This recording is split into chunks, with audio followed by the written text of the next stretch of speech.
Hello friends, welcome to my channel. ఈరోజు సాఫ్ట్గా జ్యూసీగా చాలా చాలా టేస్టీగా ఉండే గులాబ్ జామున్, బెల్లంతో గులాబ్ జామున్ ఎలా చేయాలో చెప్తాను. చాలా సింపుల్గా ఈజీగా చేసుకోవచ్చు. దీనికోసం ఒక గిన్నెలో 2 కప్పుల గులాబ్ జామ్ పిండి తీసుకోవాలి. ఏ బ్రాండ్ అయినా పర్లేదు. ఎక్కువగా ఎంటీఆర్ గులాబ్ జామున్ అయితే టేస్ట్ చాలా బాగుంటాయి. ఇలా 2 కప్పుల గులాబ్ జామ్ పిండి తీసుకున్నాక ఇది డ్రైగా లేకుండా కొంచెం మెత్తగా ఉంటుంది. ఉండలు లేకుండా ఇలా బాగా కలుపుకోవాలి. ఇదంతా కలుపుకున్నాక ఇందులో పాలతో కానీ వాటర్తో కానీ ఈ పిండిని మనం కలుపుకోవచ్చు. ఇందులో పాల పొడి అన్నీ ఉంటాయి కాబట్టి నేను వాటర్తోనే కలుపుకున్నాను. ఈ పిండిని మరీ గట్టిగా కాకుండా మరీ లూజ్గా లేకుండా కలుపుకోవాలి. ఇలా కలుపుకున్నాక మనం వేలు పట్టి ఇలా లోపలికి అన్నామంటే చాలా సాఫ్ట్గా వెళ్ళిపోతుంది. ఇలా కలుపుకున్నామంటే మనకి గులాబ్ జామున్ చక్కగా వస్తాయి. ఇప్పుడు ఈ పిండిని ఒక అరగంట కానీ లేకపోతే ఒక గంట కానీ నానబెట్టేసేసుకుంటే మనకి గులాబ్ జామున్లు చాలా చక్కగా వస్తాయి. మనం రౌండ్గా చేసేసుకుంటే ఎంత చేసుకున్నామంటే అలా వస్తుంది. నానబెట్టేసేసుకుంటే మనకి పిండి చాలా చక్కగా వస్తుంది.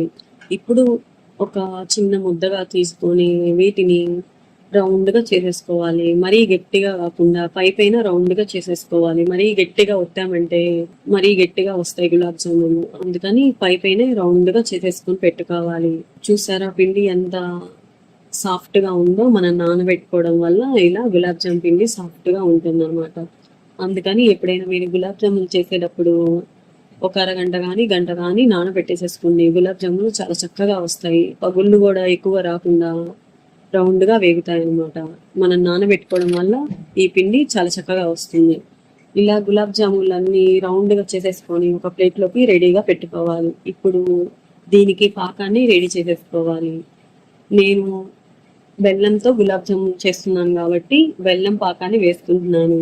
మీరు కావాలనుకుంటే పంచదార అయినా వేసుకోండి. నేనైతే ఎక్కువగా బెల్లంతోనే చేస్తాను. అందుకని బెల్లాన్ని కరిగించి వడగట్టుకొని పోసుకున్నాను. ఇందులో కొంచెం ఇలాచి పౌడర్ వేసేసుకొని ఒక 5 నిమిషాలు వీటిని ఉడికించుకోవాలి. ఒక 5 నిమిషాలు ఇలా పెట్టుకొని వదిలేయాలి. ఇప్పుడు ఈ గులాబ్ జామున్ ఫ్రై చేసేసుకోవడానికి ఫ్లేవర్ లేని ఆయిల్ వాడుకోవాలి. నేను ఫ్రీడమ్ ఆయిల్ వాడుతున్నాను. శనగ నూనె అలాంటివి వాడామంటే ఈ గులాబ్ జాములు కూడా శనగ నూనె వాసన వస్తాయి. అందుకని ఫ్రీడమ్ ఆయిల్తోనే ఈ గులాబ్ జాములని ఫ్రై చేసేసుకోవాలి. ఈ ఆయిల్ కూడా ఎక్కువగా హీట్ అవనవసరం లేదు. కొంచెం వేడిగా ఉన్నప్పుడే మనం ఈ గులాబ్ జామున్లు వేసేసుకొని ఫ్లేమ్ని సిమ్లో పెట్టేసేసుకొని లో ఫ్లేమ్లో పెట్టుకొని వీటిని ఫ్రై చేసేసుకోవాలి. ఒక 2 నిమిషాల తర్వాత ఒక గంట తీసేసుకొని వీటిని అటు ఇటు కలుపుకుంటూ గులాబ్ జామున్ని ఫ్రై చేసేసుకోవాలి.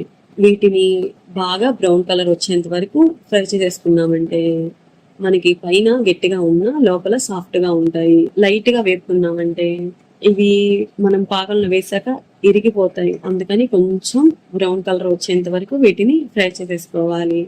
ఇలా మిగతా గులాబ్ జామున్ కూడా వేసేసుకొని ఫ్రై చేసేసుకొని రెడీగా పెట్టుకోవాలి. ఇవన్నీ ఫ్రై అయ్యాక ఒక ప్లేట్లోకి తీసేసుకొని పక్కన పెట్టేసేసుకోవాలి. ఇప్పుడు ఇందాక మనం రెడీ చేసేసుకున్న బెల్లం పాకం లైట్ తీగ పాకం వచ్చిందా లేదా చూసుకొని ఇప్పుడు ఫ్లేమ్ని సిమ్లో పెట్టేసేసుకొని ఇందాక మనం ఫ్రై చేసేసుకున్న గులాబ్ జామున్ ఇందులో వేసేసుకోవాలి. ఈ గులాబ్ జామున్ వేసేసుకున్నాక ఫ్లేమ్ని ఆపేసేసుకొని ఇవన్నీ ఒకసారి ఇలా కలుపుకొని దీని మీద మూత పెట్టేసేసుకొని ఒక అరగంట పక్కన పెట్టేసేసుకున్నామంటే పాకం అంతా గులాబ్ జామున్ పీల్చేసుకుంటుంది. ఇదిగో చూడండి, పాకం అంతా పీల్చేసేసుకొని గులాబ్ జామున్లు చాలా సాఫ్ట్గా రౌండ్గా చాలా చక్కగా ఉన్నాయి. చాలా చాలా టేస్టీగా ఉండే బెల్లంతో గులాబ్ జామున్ మీరు కూడా ఒకసారి ట్రై చేయండి. తప్పకుండా మీకు కూడా నచ్చుతుంది. బెల్లంతో కూడా గులాబ్ జామ్ టేస్ట్ చాలా బాగుంటుంది. ఐ హోప్ నా వీడియో కనుక మీకు నచ్చినట్లయితే please like, share and subscribe. Thank you.